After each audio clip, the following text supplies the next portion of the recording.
अक्सर आप जब किताबें कोई पढ़ते हो तो कई किताबों में ऐसा लिखा आता है कि शादी का पहला निमंत्रण त्रिनेत्र गणेश को भेजा जाता है। आप भी जब बात सुन रहे हो तो आप कहेंगे हाँ सर सही तो बात है, शादी का पहला इनविटेशन है वो त्रिनेत्र गणेश को भेजा जाता है। पर मैं कहूंगा कि नहीं। आप सेंटेंस को वापस सुनिए।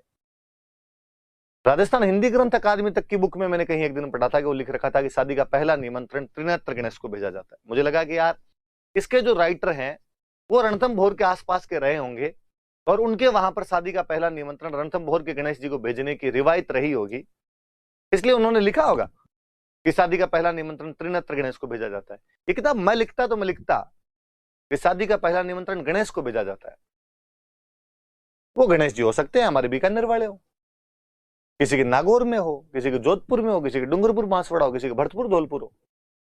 मुझे लगा यार हमारे पश्चिमी राजस्थान वाले तो जयपुर के आगे के राजस्थान को जानते ही नहीं है, 7 पीढ़ियों ने भी रणथंभौर का नाम नहीं सुना होता। हमारा त्रिनेत्र गणेश से क्या लेना देना है? और कोई जयपुर में भी बैठा है तो त्रिनेत्र गणेश क्यों जाएगा? मोती डूंगरी जाए, मोती डूंगरी में जाके दे के आ जाए अपने। तो शादी का पहला निमंत्रण गणेश जी को भेजा जाता है। पर फिर भी याद रखना ऐसा किताबों में लिखा आता है क्योंकि त्रिनेत्र गणेश का मेला बड़ा लगता है रणथंभौर के अंदर। वैसे तो हम कहते हैं 3 नेत्र भगवान शिव के होते हैं। भगवान शिव जिस दिन अपना तीसरा नेत्र खोलेंगे उस दिन प्रलय आ जाएगी। पर हम कहते हैं रणथंभौर में वो तीसरा नेत्र शंकर भगवान के बेटे गणेश जी के पास में। हम कहते हैं ऐसा क्यों? शादी का पहला निमंत्रण गणेश को क्यों भेजा जाए? अक्सर हम घरों के अंदर देखते भी हैं कि कार्ड लेके आते हैं, पहले कार्ड पे लिखते हैं गणेश जी महाराज, और अपने घर में जो थान होता है, थान मतलब मंदिर, ये थान स्थान शब्द से बन गया कि देवता का स्थान है। अपने से वो आधा से बोला नहीं गया तो अपने का थान है, थान है। वो जो देवता का थान होता है वहां पे कार्ड रखते हैं, ले जाके हाथ जोड़ते हैं, गणेश जी महाराज पहला कार्ड आपको भेज दिया है। कहानी ऐसी कि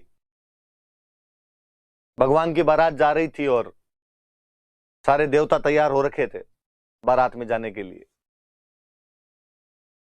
गणेश जी भी तैयार। गणेश जी ने कहा मैं भी चलूंगा। गणेश जी बच्चे ही थे, टाबर ही थे। मां पार्वती ने सुबह सुबह नए कपड़े पहना दिए। गणेश जी दोनों हाथ जेब में डाल के न्यू घूम रहे। जैसे बस आई तो बस में सबसे आगे जाके बैठे। गांव में आज भी बारात बसों में जाती है। कोई शहर वाला सुने तो इस बात पे ऑफेंड मत होना कि बस में बारात कैसे। गांव में वो 52 सीटर बसें हुआ करती थी जिनमें मुझे आज भी याद है कि इतने बड़े बड़े गियर हुआ करते थे जिनको ऐसे ऐसे ड्राइवर लगाया करता था, 5-7 बार आगे पीछे करता तब तो गियर लगा करता था। उनमें बारातें जाती, बीन तक उनमें बैठा करता था। ये पर्सनल गाड़ियां अब आइए जागे। गणेश जी भी आगे आगे बैठे हुए। अब बारात रवाना होने लगी। किसी ने आकर टाबर नीचे उतरो, रे टाबर नीचे उतरो सारे, क्या करोगे तुम? जाके खो जाओगे वहां पे बारात में। और गणेश जी का हाथ पकड़ के नीचे उतार दिया। बारात से नीचे उतारने की बेइज्जती क्या होती है ये उसी ने फील की होगी जिसको बारात वाली गाड़ी से उतारा गया होगा। आप में से भी कई लोग ऐसे रहे होंगे जिनको टाबर पड़े में कभी घर में एक पक्का कोई खोड़ला चाचा ताऊ होता है जिसका काम यही है कुचरनियां करनी, उतारता वैसे उसने आपको भी उतारा होगा। पर भाई रे बहुत भयंकर हालत हुआ करती थी। मुंह छोटा सा हो जाया करता था। सुबह से एकदम तैयार होके घूमते रहते कि पैंट की इस्त्री क्या टूट जाए, प्रेस कैसे टूट जाए उसकी। और फिर अचानक कोई नीचे उतार देता है। फिर रोते रोते आते मम्मी के पास। मम्मी भी क्या करती, मम्मी कहती अगली बार पक्का भेजूंगी, मैं लेके चलूंगी तेरे को। पर अपने तो भाई टाबर होते, कुछ कर नहीं पाते। गणेश जी तो महाराज, गणेश जी को नीचे उतारा। गणेश जी गुस्सा है। गणेश जी ने अपने सिपाहियों को ऑर्डर दिया कि सिपाहियों जाओ और रास्ते खोद दो। सिपाही कौन? तो गणेश जी के सिपाही चूहे। चूहे गए, चूहन जाके हाईवे खोद दिया पूरा। बारात जैसे आगे पहुंची, ड्राइवर ने गाड़ी रोक दी। ड्राइवर ने कहा रास्ता खराब है, मैं नहीं जाऊंगा आगे। नीचे उतर के देखा तो आगे चूहों ने पूरा रास्ता खोद रखा। पूछा चूहों से, भाई क्या हुआ रे, तुमने रास्ता क्यों खराब कर दिया? चूहों ने कहा कि साहब जब तक भाई नहीं जाएगा ना बारात को आगे नहीं जाने देंगे। तुम क्या सोच रहे थे बिना भाई के गीगली लेके आ जाओगे? लाओ देखिए बींदनी कितनी की लेके आते हो। वापस गए, गणेश को राजी किया। गणेश प्लीज चल। गणेश ने कहा अब नहीं जा रहा मैं, अब तुम शादी करके देख लो मेरे बिना कैसे होती। और थोड़े नोरे के हाथ जोड़े, कहा गणेश को कि गणेश तेरे को दूल्हे के पास बिठाएंगे, एकदम साथ ही रहना तू दूल्हे के, फिर तुझे कौन उतारेगा, दूल्हे को तो कोई उतारने से रहा, तो तेरे को भी कोई नहीं उतारेगा। तब गणेश जी राजीवीर बिठाए गए। और उस दिन भगवान विष्णु ने कहा कि हे गणेश, आज के बाद इस मृत्यु लोक में जब कभी भी किसी की शादी होगी तो शादी का पहला निमंत्रण गणेश को भेजा जाएगा, तुझे सबसे पहले याद किया जाएगा। हे गणेश, शादी के जब कार्यक्रम शुरू होंगे तो सबसे पहले तेरी स्थापना की जाएगी। हे गणेश, आज के बाद जब भी कोई दूल्हा बनेगा तो उसके साथ हमेशा तू रहेगा। अपने कहते हैं विनायकियों, और जो छोटा सा बच्चा साथ में घुमाते रहते विनायकियों कहते हैं, तो गणेश जी का पर्यायवाची है विनायक। बांध बैठना मतलब विनायक स्थापना है, शादी का पहला कार्ड है तो विनायक जी को है।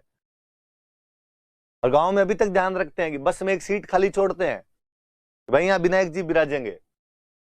और घर के कोई जो सीनियर सज्जन है, जो ताऊ जी दादाजी कोई है, तो बारात रवाना होते टाइम बाकायदा मंदिर में थान में जाके हाथ जोड़ते हैं, गणेश जी महाराज आप पधारो, सीट खाली है, बैठो, कोई विघ्न नहीं पड़ना चाहिए। विघ्न हरता है वो गणेश। और दूल्हे के पास में बिठाया जाए उसको एकदम। और वही है जी, आजकल अपने कल्चर भूलने लग गए। आजकल दूल्हे की गाड़ी अलग हो गई।